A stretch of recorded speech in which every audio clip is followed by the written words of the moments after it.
Susan. Welcome to Tea and Games. The tea today is PG Tips. Yeah, different from some of my usual selections. Good British breakfast tea, though. Strong, and I'm hoping it will help my throat a little bit. Allergies are starting to flare up, so if I'm squinting at the camera a little bit, it's probably because I have a headache. And if my voice is a little raspy, it's, again, allergies. So bear with me a little bit here. We've been playing a lot of good games and having a huge amount of fun. Well, first, let me address the most obvious question. What the heck happened to my hair? It was just getting so big and floofy and out of control and just driving me nuts, and was basically kind of to the point where there was nothing I could do that would make it attractive or passable in normal society. I don't want to look like a crazy woman, just so time for it to go. I usually get short hair in the summer, but we're running way early this year. Now, for the games we played. Last week, we went to board game night at our local, friendly local game store, and met up with someone there who taught us 2 games. And you're going to be probably familiar with at least one of them, but I wasn't, and neither was Robert. We learned Splendor. Yes, we've never played Splendor. It's one of those games that I see online where everybody says, oh, this is such a great game and it's a classic, etc., etc., etc. But you know me, I'm very attracted to theme. And so it's like gem merchants and you're buying gems and trading gems. And it's like, I really don't care. But we played it. And it's actually a really fun, easy little game. Terrific, smooth flow. It's card crafting, meaning that you get stuff and you turn it in and buy cards with it. And here's the thing, the cards give you a discount on future purchases. So the thing that immediately struck both of us, right out of the box, I mean literally right out of the box, is it has these plastic coin things that they're all different colors representing different gems, and it has a picture of the gem on each of them. And they look like they're plastic, but there's got to be more going on in there than plastic, because I picked one of them up and I'm going like, holy moly, what is in this thing? Because I mean, it's heavy, it's substantial, like a heavy game piece coin. It's chunky. And they're about this big around, so they're kind of big size too. So that really impressed us, like right off the bat. It's really easy to learn. And here's another thing that also makes it easy, because you're buying cards with these gems that you're getting. There is no mechanic stage at the beginning of the game or your turn where you have to earn those gems to buy the cards. You just pick up the gems and buy the cards. And you think, wait, what? But there are limitations on it. You can only take 1 of 3 different colors, or you can take 2 of 1 color, but you can't take more than 3, and you can't have, I think, more than 10, something like that, so you can't just hoard all the gems. But yeah, when your turn comes around, you can buy a card, or you can just pick up some of these chunky gem coin things and put them in your stash for future purchases, like on the next round, because each card has a gem value on it. And here's the nifty part. Each card is also a gem of a specific type. I mean, you might need 3 sapphires and 1 diamond, but the card itself might give you 1 emerald. So you pay back into the kitty, and you get the card that you just bought. That card has a gem on it. That gem then can act as a discount or more gems for your supply, so that you can, as the game goes on, afford to buy more expensive cards, and more expensive cards generally have more points on it, and it's all about the points. Get the most points, you win. or the first one to a certain number of points wins, actually. But it's really nifty. It's got a good flow. I was surprised at how well, because we had a few less coins to work with, being a three-player game. And I was surprised that the flow of coins was pretty well. We didn't like run out. We got really low, and about that time somebody would make a big purchase, so there'd be more gems flowing in.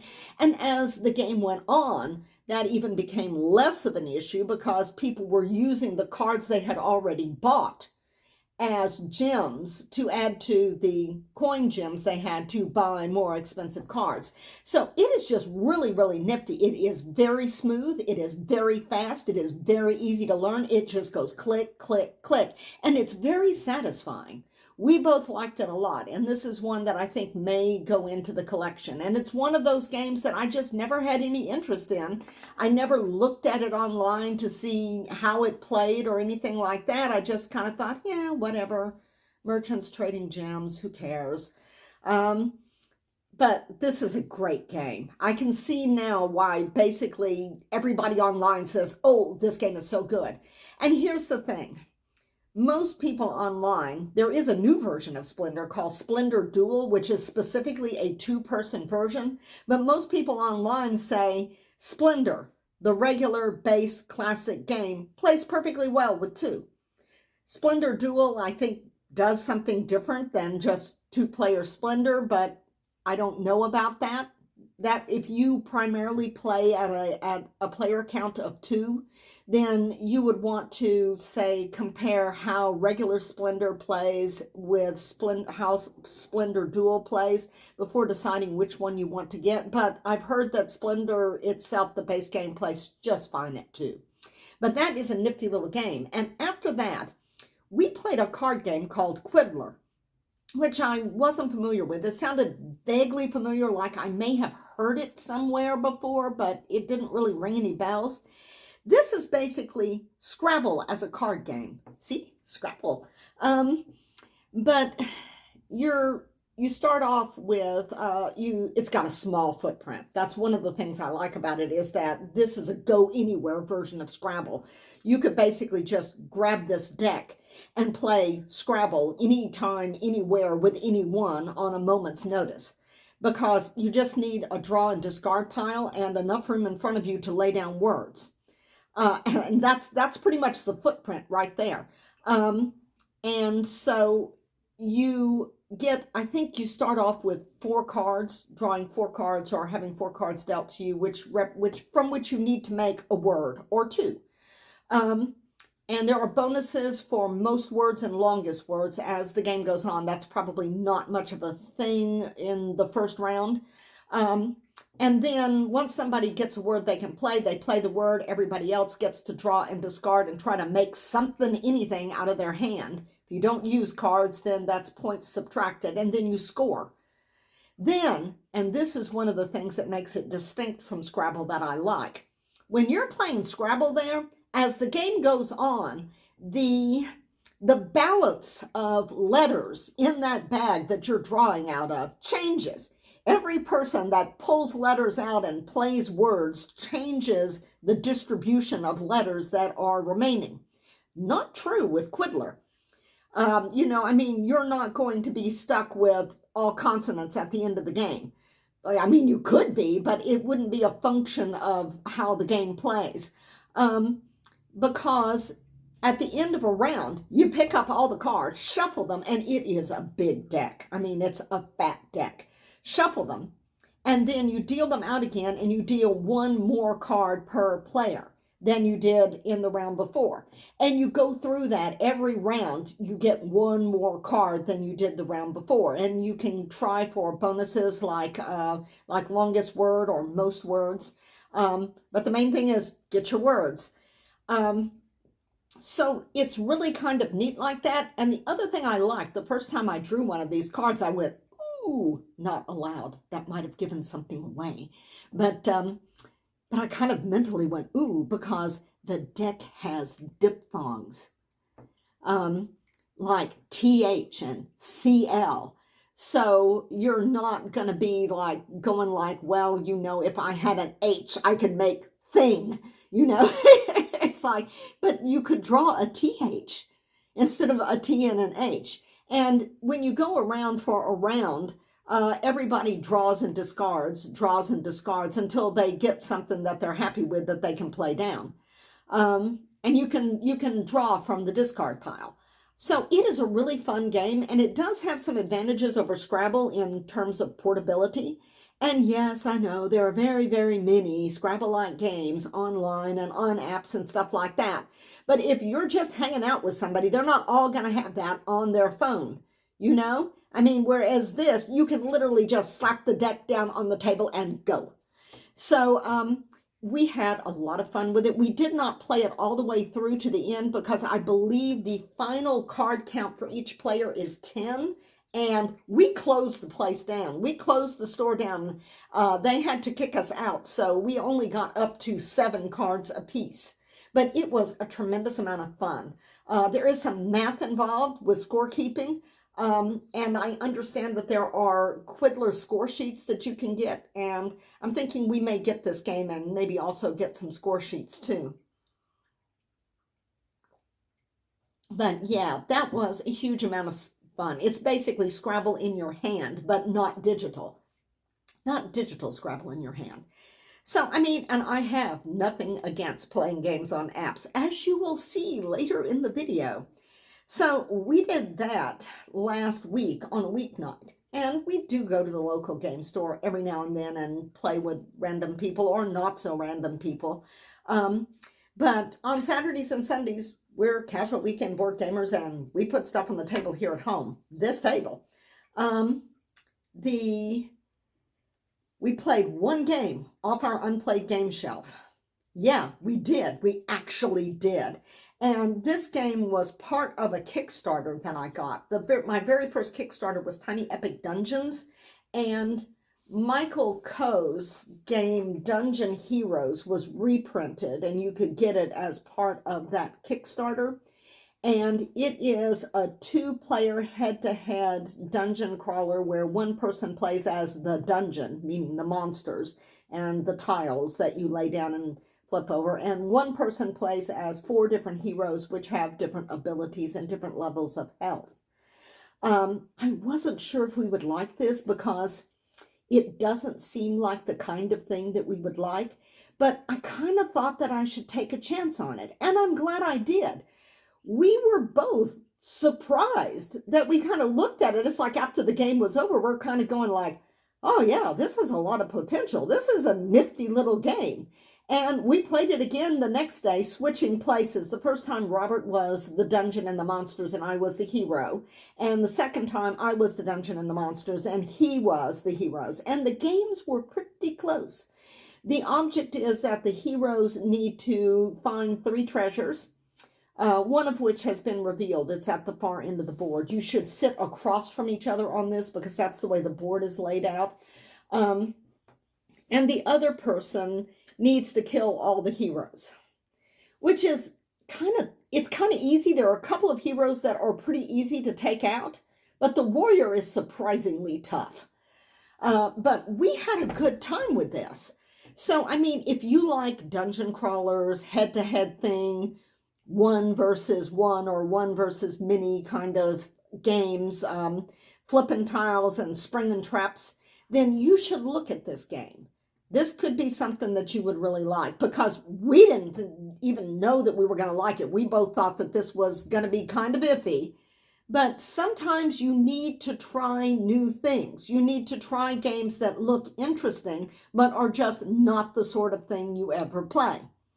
And I kind of did that in getting Tiny Epic Dungeons, and then I kind of went all in by getting Dungeon Heroes too, which is Tiny Epic Dungeons is co-op. This is player versus player. But we had a lot of fun playing that this weekend.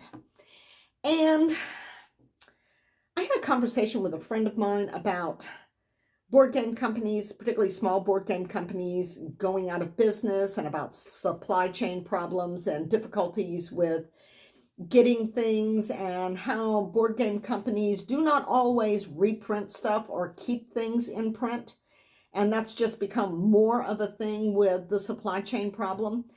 And after that conversation, I just kind of looked at the top games on my wish list and said, oh, hell yeah, I'm going to get this. Because I had a little bit of a windfall from jury duty. And I felt like I needed rewarded for the hell I went through with jury duty, because it was a very unpleasant and disturbing case. But so I got some games, and I will eventually do a haul video, but this is the first one in, and it's Project L. I thought about getting it for Christmas, and I thought, oh no, I think I'll wait. There's this I want to get instead, etc., etc., etc. And then it went out of print in December. It went out of print. And then the price where you could find it online just kept inching up and up and up. And so I'm kind of thinking, well, now it's kind of pricey, but I really want it.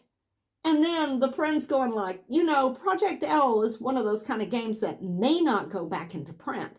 So I thought, okay, even at the somewhat elevated price that it is, I can afford it with my windfall check. And I think, because I had watched videos on this, that Robert and I are going to get like, we're definitely going to get our money's worth out of this. We're going to play it and play it and play it and play it.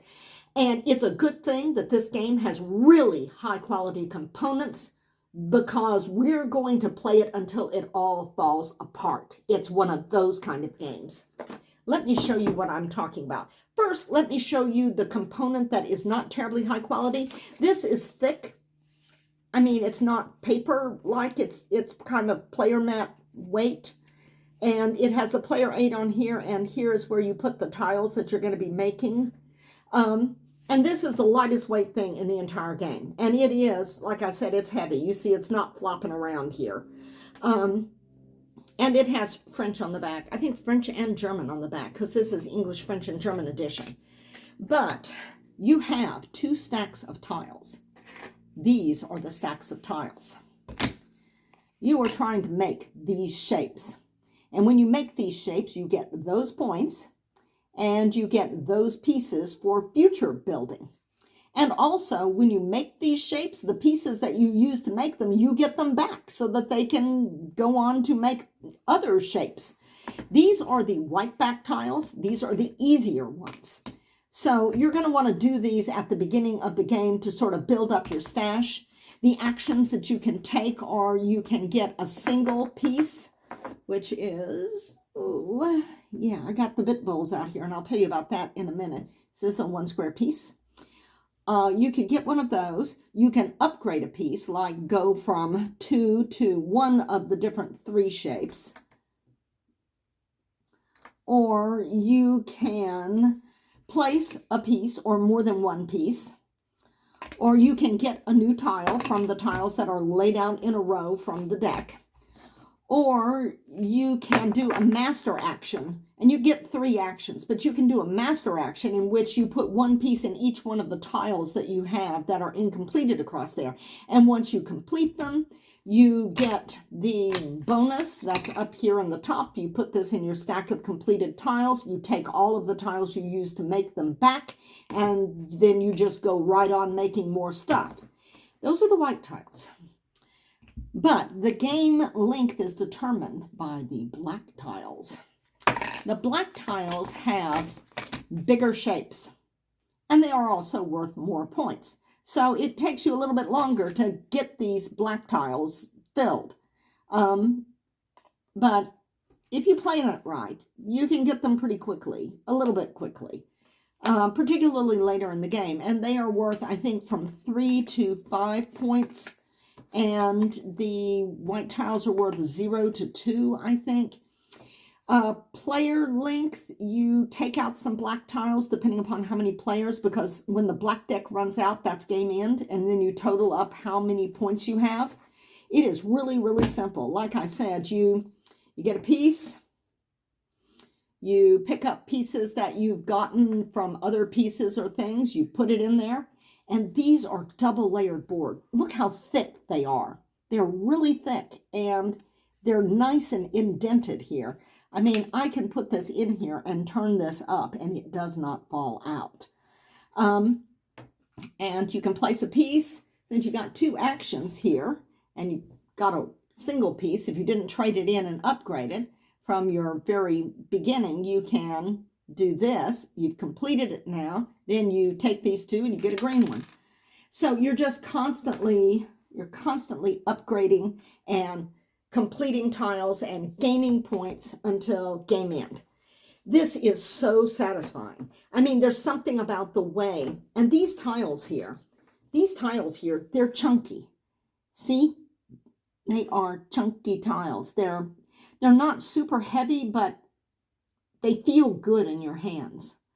And they come in all different colors. There's kind of a mustard colored one here, and there's blue and purple and turquoise, L-shaped turquoise tile here. And there's a ziggy-zag orange, which we only had one ziggy-zag orange as a reward come up in the game that we played yesterday. Though, of course, you could upgrade a piece. If you have a piece that's right below this in terms of the number of spaces it covers, you could always upgrade to that. We played it yesterday, and we just had so much fun. Gameplay is very, very fast and smooth. You're just getting tiles and placing tiles and getting more tiles and placing them all across the thing. And then you're trading this for that, and then you put that there, and then you get this because that's completed. And it really moves fast, and it feels good playing it. Just handling the pieces, the heft of the boards, the satisfying way the pieces go all together to make the different shapes. We love this game. I mean, we loved it so much that after we finished playing it last night, Robert just said, just leave it out. We'll play it again tomorrow night. So yeah, I mean, we're playing a board game on a weeknight, a working weeknight, and that's a thing, apparently, because this game is so good. I mean, it's just very, very satisfying. And of course, you know, we like polyominoes. If you like polyomino games, then you should probably do a little research, look around, make some choices. I understand that it's out of some people's price range now, and I get that. It's worth looking for on the secondhand market or saving up for or whatever if you really like this kind of game. Because if you like this kind of game, if it sounds like something that you'll like, then yeah, you're probably going to like it. Now, I mentioned apps. I'm not against apps. I have a lot of apps on my phone. I have games on Steam, including board games on Steam. I have a lot of board games on Steam, more than video games. I have, besides phone and Steam, I'm on Board Game Arena. So yes, I do the digital thing, but I don't know, it's more social when you're playing with real people that are in the room with you. I mean, even if you're playing with somebody you know online, it's still better if you're playing with somebody in the room with you. But one of the games that I ordered, which hasn't gotten here yet, is Fox in the Forest, which has been recommended many, many, many times by Michelle and Billy over at Second Star to the Right. And I got the app for it so that I could start learning the game before it got here, because I don't know, I played trick-taking games like in college a little bit for a while, or right after college with some friends, and that was a long time ago, and I'm not really sure I remember it. But supposedly Fox in the Forest is a really good two-player trick-taking game. So I thought, two-player, and I really should learn how to do trick-taking games. There may be some other games in this genre that we would like. So I got the app and I started playing it, and it is so addictive. It's alarming how addictive the Fox in the Forest app is. And I mean, I'm just really, really enjoying it. The thing is, you have to try to win tricks, but you have to try to win a certain number of tricks, or not more than a certain number, or keeping your opponent from winning more than, it's just, you have to, if your opponent gets 4 or more tricks and you have 3 or less tricks, you win. But if you both have like in that middle spot, then it's more like who had the most tricks. But you can actually make your opponent go bust by making them take tricks manipulating the cards, because there are certain cards that have certain abilities, like swapping out the trump card or drawing a card and discarding one from the deck. And you have extra trump cards, which are 9s, and you have treasure cards, which are 7s, which give you extra points. So there's a lot of stuff going on, but it is so good. There is also another Fox in a Forest game. This is what I've got is Fox in the Forest. I don't have it here yet. I was looking around for it. What I'm playing on my app is Fox in the Forest, just the regular game. But there is a Fox in the Forest duet, which is also a 2-player game, but it is cooperative rather than competitive. So if you think you might enjoy that more, you should probably look into that. But I've had a lot of fun with this, and we are really looking forward to the games that we ordered. And let's see, what else? Yesterday, we sold off a couple of games. Culling games is not a big angsty thing with us, at least not yet, because our board game collection is not that large. So we're not having to make tough choices between this game or that game, both of which we really like, and which one are we going to play or whatever. We're mostly just getting rid of games we didn't like. And the 2 games that we sold off to half price are Welcome to Dino World, which is a roll and write that neither one of us liked. And the other is Carta Ventura La Hasa, which is a storytelling game, which I mentioned in another video, and we really didn't like that either. Though we like storytelling in games. We like that a lot. We just didn't like this. And while in half price to sell off the games, I saw they had Cribbage. I've never played Cribbage. I read an article about how Cribbage was having some kind of a resurgence because 2-player game, and during lockdown, people started playing like 2-player games that were like classic games like Cribbage. So I thought I'd give it a try, teach myself how to play Cribbage. We'll see how that goes. And I think that is everything. We have continued to play Birds of a Feather, Western North America. We've played that a whole bunch of times, and I've played it even more on the app. And I do really like the app for scoring. The color coding makes it really fast and easy. For scoring the game on the table, it automatically scores when you're playing the solo game. And we're continuing to play Micro Macro Crime City and still enjoying it, though the crimes are getting tougher. But that is pretty much it. So we played 4 new to us games in the past week, which is just stunning for us, considering how long it takes us to get new games onto the table. I should say new games from the Unplayed game shelf onto the table. New games that I just bought were really good about getting onto the table, like Project L. Is that upside? Yeah, right side up. Yeah, you know, I actually had to do a video over again once because the whole time I'm waving the box around and holding it upside down, and I did not notice until well into the video. Not this video, not this game, but yeah, been there, done that. So it's like I'm always looking, going like, oh God, is that right side up? So I hope that you have been playing some really good games. Tell me what you think about what we've been playing. Splendor, Quiddler, Project L, Dungeon Heroes. Have any of you out there played it? I would be interested to know what you think of it if you have. There doesn't seem to be a whole lot about it out there. It is not in the Tiny Epic Games line, but it is a Gameland game, and it is both tiny and epic. So if you have any thoughts about that, I'd like to hear it. Also, if you know anywhere I can find a good video to teach me how to play Cribbage, that would be nice too.